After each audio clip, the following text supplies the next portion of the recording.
देख रहा छी SCS न्यूज। हम छी कमलेंद्र झा। खबर के शुरुआत करिए और सबसे पहले बात करी जिलाधिकारी डॉक्टर चंद्रशेखर सिंह द्वारा बजायल गेल समन्वय समिति के बैठक के। दरभंगा के जिलाधिकारी डॉक्टर चंद्रशेखर सिंह अपना कार्यालय कक्ष में समन्वय समिति के बैठक आयोजित केने छलथि। बैठक में तमाम अभियंता उपस्थित रहथि। बैठक में हर अभियंता से फीडबैक लेल गेल, संगे संग समय पर लक्ष्य पूरा करे के निर्देश सेहो देल गेल।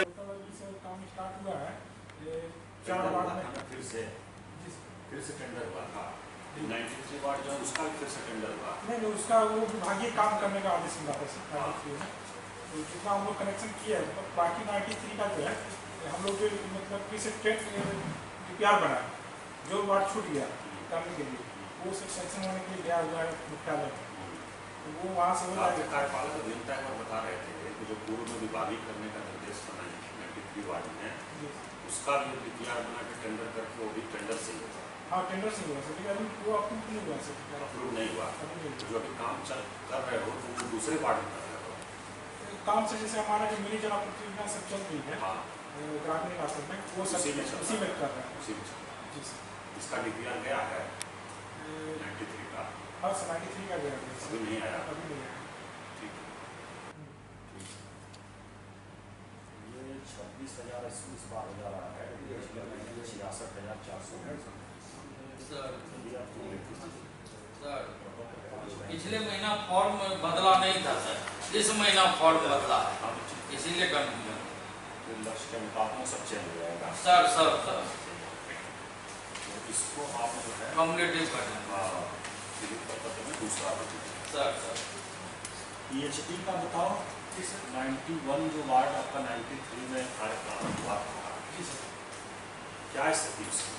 सर 93 में काम स्टार्ट हुआ था, हाउस कनेक्शन भी हुआ था कुछ में तो उसमें मतलब ऐसा नहीं आता जिससे काम हो गया सब जगह में काम सब रोक दिया और जहाँ से मेरी जरा काम चल रहा है उसमें हाउस कनेक्शन किया।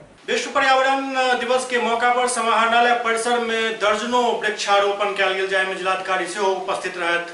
विश्व पर्यावरण दिवस के अवसर पर समाहरणालय परिसर में दर्जनों पेड़ लगायल गेल। एहि मौका पर जिलाधिकारी स्वयं उपस्थित रहथि।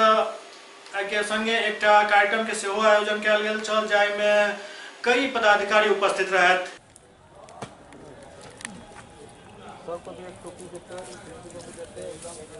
अरे दियो साहब, अरे कहाँ मॉडल अच्छा पीछे रह गया गांव थोड़ा सा पीछे आ जाइए आओ ना दूर से। इसके अवसर पर आज बहादुरपुर प्रखंड और ये सारे जिले के सारे प्रखंड के कार्यक्रम पदाधिकारी और मनरेगा कर्मी यहाँ उपस्थित थे और हमारे जिलाधिकारी महोदय के द्वारा विश्व पर्यावरण दिवस पर वृक्षारोपण का शुभारंभ किया गया है और इसके तहत अब जितने भी DRDA में भी वृक्षारोपण का प्रारंभ किया जा रहा है और जिले के सभी प्रखंड और पंचायत में अब वृक्षारोपण का कार्य इस वित्तीय वर्ष का शुरू कर दिया गया है। और इस हमारे लिए पेड़ जो है वो काफ़ी पर्यावरण के हिसाब से बहुत उपयोगी चीज़ है और हम लोग चाहते हैं कि इसके जरिए मनरेगा का भी मजदूरों को कार्य मिले और पर्यावरण का भी संतुलन बना रहे। दरभंगा जिला में आज प्रारंभ किया गया है। हमारे जो जिलाधिकारी महोदय हैं उनके द्वारा शुभारंभ किया गया है। तारडी प्रखंड में वृक्षारोपण योजना पूर्व से ही चालू है और हमारा ये लक्ष्य रहेगा कि हम निजी आदमियों को ज़्यादा से ज़्यादा लाभ दे करके वृक्षारोपण को आगे बढ़ाएं और साथ में ये भी रहे जो हमारा पर्यावरण पूर्ण रूप से दुरुस्त हो पाए। इस अवसर पर जिला पदाधिकारी महोदय के द्वारा जो है वृक्षारोपण का कार्यक्रम समाहरणालय कैंपस में किया गया है और आज से पूरे जिला में सभी प्रखंडों में 18 प्रखंड में ये मनरेगा के तहत जो है ये वृक्षारोपण का कार्यक्रम जो है युद्ध स्तर पर किया जाएगा। इसके लिए हम लोग पूरी तैयारी जो है जिला स्तर पर जो है हम लोग द्वारा कर लिया गया है। विश्व पर्यावरण दिवस है तो उसके अवसर पर हम लोग जो है वृक्षारोपण किए हैं और पर्यावरण के प्रति जागरूकता बढ़े, प्रकृति के साथ समन्वय बढ़े सभी लोगों का, तभी हम लोग सतत विकास को सुनिश्चित कर सकते हैं। और इस दृष्टिकोण से साफ सफाई का भी ध्यान सभी लोग रखें, अपने आसपास के वातावरण का भी, घर का भी और खुद का भी। और इस दृष्टिकोण से हम लोगों का जो शौचालय का कार्यक्रम है, हर घर शौचालय जो 7 निश्चय कार्यक्रम है, उसका भी हम लोगों ने कार्यक्रम आज आयोजित किया है और उसमें जो हमारे 30 नए मुखिया हैं जिन्होंने अपनी पंचायतों को खुले में शौच मुक्त घोषित किया है, उन लोगों को हम लोग आज सम्मानित करने जा रहे हैं यहाँ। और जागरूकता बढ़े सभी लोगों में पर्यावरण के प्रति, यही उद्देश्य है हम लोगों का, स्वच्छता के प्रति। विश्व पर्यावरण दिवस के मौका पर समाहरणालय सभागार में जिलाधिकारी डॉक्टर चंद्रशेखर सिंह की अध्यक्षता में ओडीएफ पंचायत के 30 मुखिया के पाग चादर देकर सम्मानित किया गया। विश्व पर्यावरण दिवस के मौका पर समाहरणालय सभागार में ओडीएफ घोषित भेल पंचायत सब के 30 मुखिया के पाग चादर से सम्मानित किया गया। इस मौका पर जिलाधिकारी विकास कार्य में तेजी लावे के निर्देश दिलन। ओडीएफ पंचायत सब के ओडीएफ घोषित भेला के बाद मुख्यमंत्री 7 निश्चय योजना के कार्य शुरू होते जाय में सबसे पहले अब ओडीएफ भेला के बाद जल नल योजना के शुरुआत किया जाए। जल नल योजना संपन्न भेला के बाद गली में पक्की सड़क और नाली योजना के शुभारंभ है। 7 निश्चय योजना में क्रमबद्ध तरीका से काम के बंटवारा किया गया ताकि एक काम संपन्न हुआ तखन दोसर काम शुरू हुआ।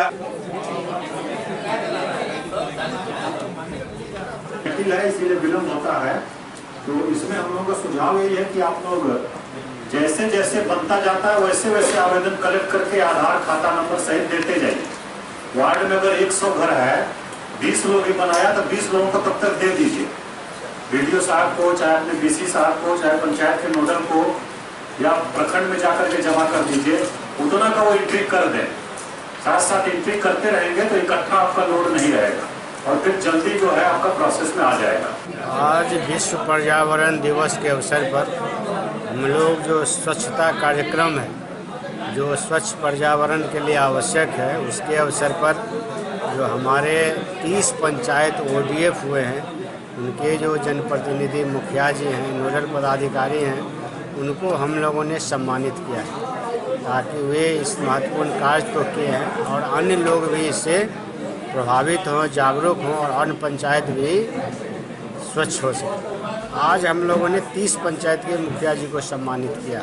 मैं आगे निर्देश दिए हैं, जिन्होंने शौचालय बनाया वह शौचालय का उपयोग करें, जहाँ कहीं भी थोड़ी कठिनाई है उनको दूर करें, जिन लोगों ने बनाया उनका भुगतान करा लें और आगे भी स्वच्छता के प्रति जागरूक रहें ताकि यह जो कार्यक्रम है वह लोगों के एक आदत, व्यवहार और एक जीवन शैली में शामिल हो जाए। किस चीज़ के लिए सम्मान मिला है? खुले में शौच मुक्त करने के लिए। खुले में शौच मुक्त करने के लिए। क्या नाम हुआ? कैलाश कुमार, हरिपट्टी पंचायत। बिहार के विशेष राज्य के दर्जा के मांग के लेकर जनाधिकार पार्टी धरना प्रदर्शन केलक। बिहार के विशेष राज्य के दर्जा के मांग के लेकर जनाधिकार पार्टी क्रमबद्ध आंदोलन कर रहा है। एही कड़ी में सब जिला मुख्यालय पर धरना प्रदर्शन किया गया। 10 जून के रेल रोको आंदोलन है और 25 जून के बिहार बंद के आह्वान जनाधिकार पार्टी के तरफ से किया गया है। दरअसल विशेष राज्य के दर्जा जनता दल यूनाइटेड के मांग छल, लेकिन कालांतर में ई मांग दबि गेल छल। आब पुनः जखन चुनाव के समय नजदीक अछि तखन अपन सीट के मोल भाव के लेल एहि मांग के फेर से उठायल जा रहल अछि। एहि बात के कहे में कनिको हिचक नहीं महसूस हो भ रहल अछि जे ई मांग सिर्फ चुनावी मुद्दा बन कर रह गेल अछि। ऐसा न जनाधिकार पार्टी के लेना देना है, न जनता दल यूनाइटेड के लेना देना है, न केंद्र सरकार के लेना देना है। हर सरकार एहि मांग के नकारैत रहल हन, लेकिन जखन समय आबैत चुनाव के तो सीट के लेन देन में शहमात के खेल चलते अछि और विशेष राज्य के दर्जा ओहि में मुद्दा बनैत अछि। बिहार के विशेष राज्य का दर्जा देना होगा, देना होगा, देना होगा। बिहार के विशेष राज्य का दर्जा देना होगा, देना होगा, देना होगा। हम अपना मांग लड़के लेंगे, लड़के लेंगे, लड़के लेंगे। हम अपना मांग लड़के लेंगे, लड़के लेंगे, लड़के लेंगे।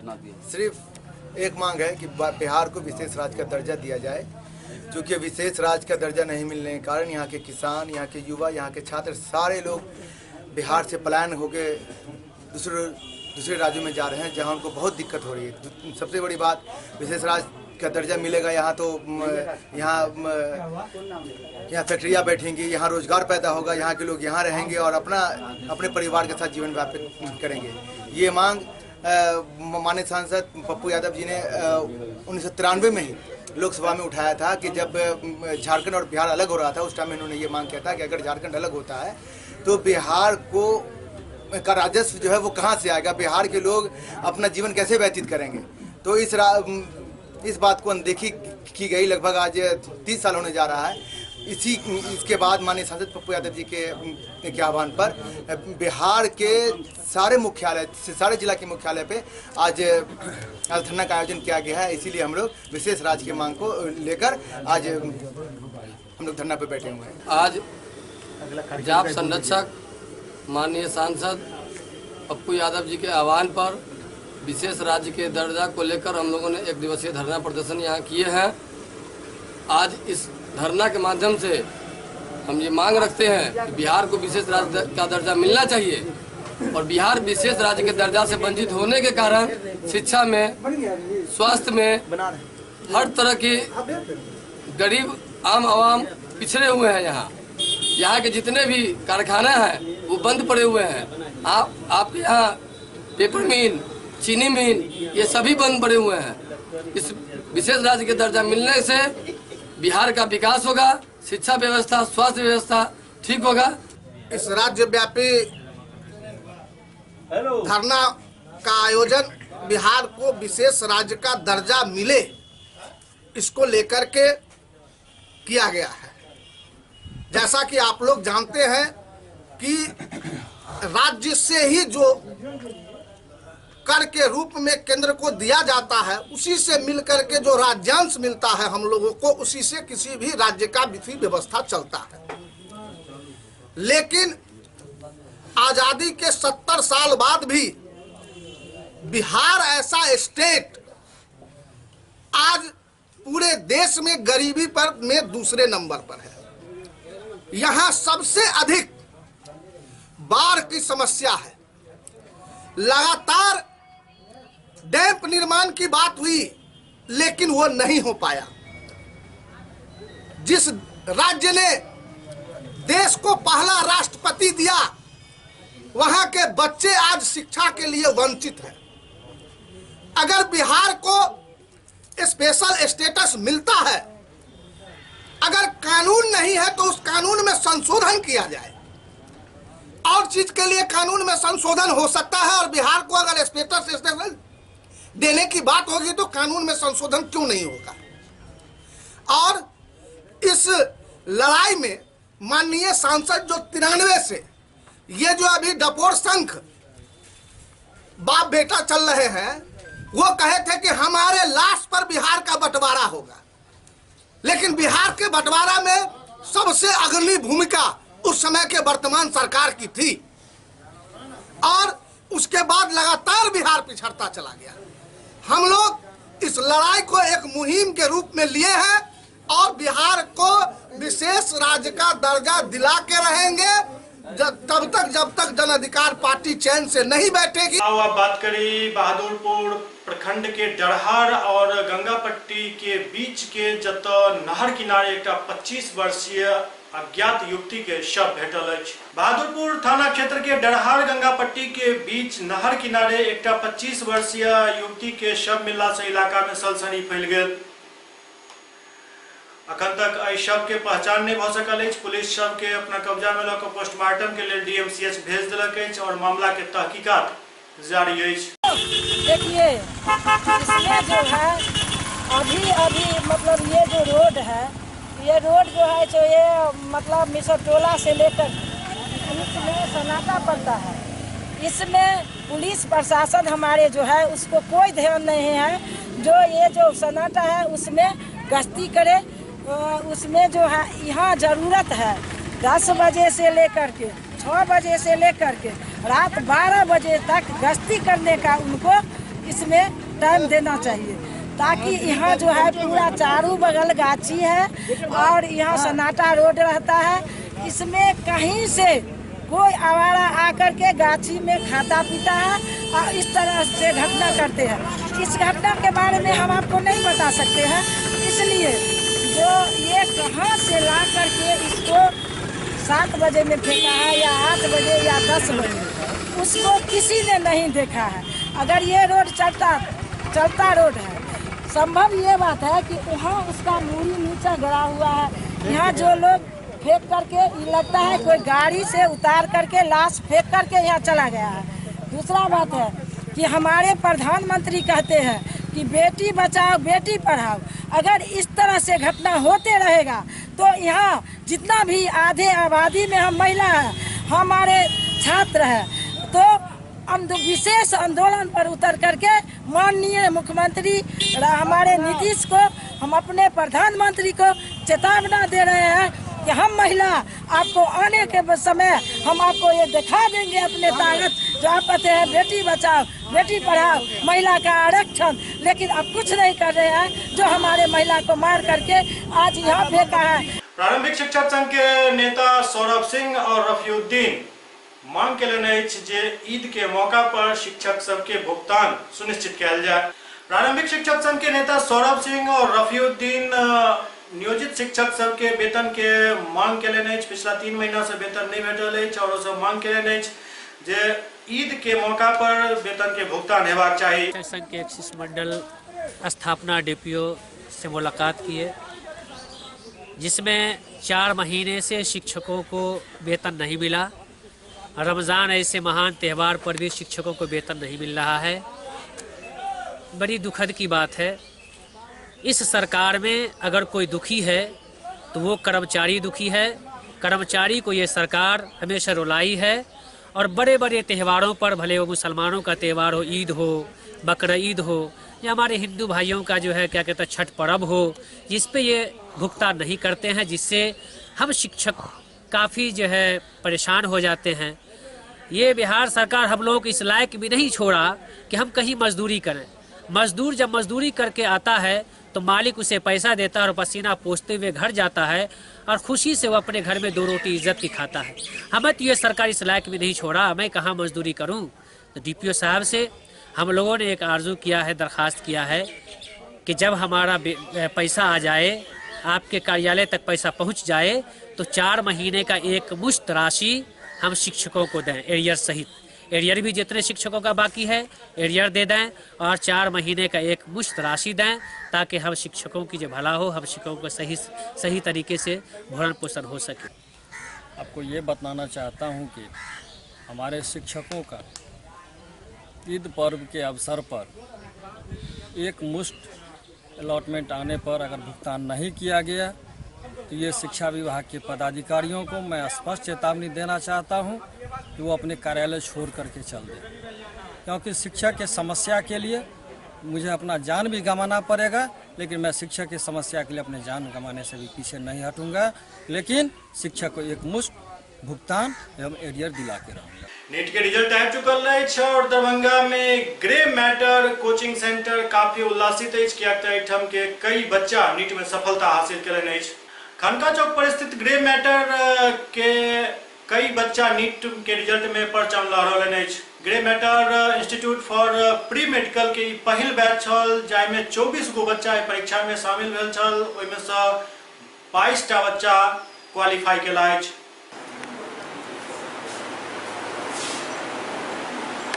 ये सफलता पाने के बाद मैं बहुत ही खुश हूँ, मेरे सारे परिवार वाले भी बहुत ही खुश हैं, संबंधी लोग भी बहुत खुश हैं। इसका पूरा श्रेय ग्रे मैटर को जाता है।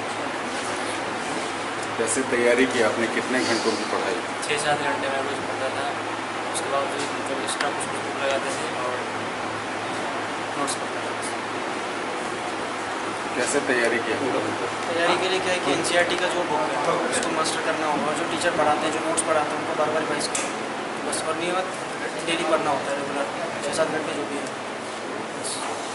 तैयारी तो मैंने एनसीईआरटी पढ़कर ही की थी और स्क्रिप्ट में सबसे पहले तो टीचर्स फैकल्टी हमारे ग्रे मैटर पढ़ाते थे, उसके बाद पेरेंट्स। कितने घंटों की पढ़ाई? नॉर्मली मैं डेली 6 to 7 आवर्स करती थी। कैसे तैयारी की आपने? एनसीईआरटी टेक्स्ट बुक और ग्रे मैटर के टीचर्स फैकल्टी मेंबर्स का बहुत सपोर्ट रहा था। हर तरह का डाउट सॉल्व भी कुछ अच्छे हुए, ये बहुत हेल्प अपने और किनको देंगे क्रेडिट?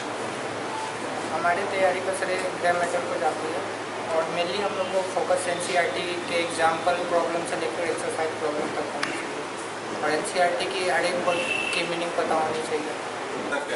इसकी वजह एक्चुअली देखिए क्या है यहाँ पर मतलब हम लोग टू द पॉइंट जो नीट के सिलेबस का है वो नीट के सिलेबस को पढ़ाते हैं। यहाँ पे जितने फैकल्टीज हैं यहाँ पे हर टॉपिक के स्पेशलिस्ट फैकल्टीज हैं और मैक्सिमम फैकल्टीज मेडिकल्स हैं जो खुद अपने नीट या AFMT क्वालिफाई करके आए हैं। तो नीट को AFMT क्वालिफाई करके उन्हें ज़्यादा बेहतर पता है कि क्या पूछा जाएगा। एक्सपीरियंस ये मायने नहीं रखता कि आप 10 साल से पढ़ा रहे 12 साल से, एक्सपीरियंस ये मायने रखता है कि आपका पढ़ाया वो एग्जैक्टली एग्जाम में कितना लड़ता है। तो उस मामले में हम लोग बेहतर हैं क्योंकि हम लोग इसी फेज से क्रॉस किए हैं और हम लोगों को पता है कि कितना पढ़ाएंगे उससे क्वेश्चन आएंगे। तो इस मामले में हम लोग के मैक्सिमम क्वेश्चन नोट से थे और हम लोग इसलिए रिजल्ट अच्छा दे पा रहे हैं।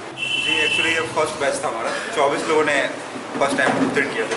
24 में हमारे 23 लोग क्वालिफाई कर रहे हैं कट ऑफ के अकॉर्डिंग। और यहाँ पर दरभंगा का बेस्ट स्कोर 576 जो गया है वो best rank 3500 all India rank में 13 लाख बच्चों में वो हमारे यहाँ से गया है। उसके बाद आपके 6000 रैंक यहाँ से 6500 रैंक है, 12000 रैंक है।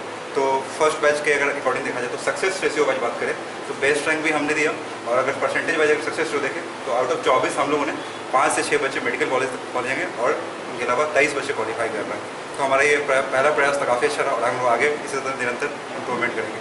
निश्चित रूप से सफल छात्र छात्रा सबके बधाई देबाक चाहिए कि काफी मेहनत के बाद सफलता हासिल करने लगे और आगू चल कर इनका सबके स्वास्थ्य के क्षेत्र में अपन योगदान देके। SCS न्यूज के अंक में अगला अंक में फिर किछु और समाचार संग उपस्थित है। तब तक अपने सब देखते रहो SCS न्यूज। नमस्कार।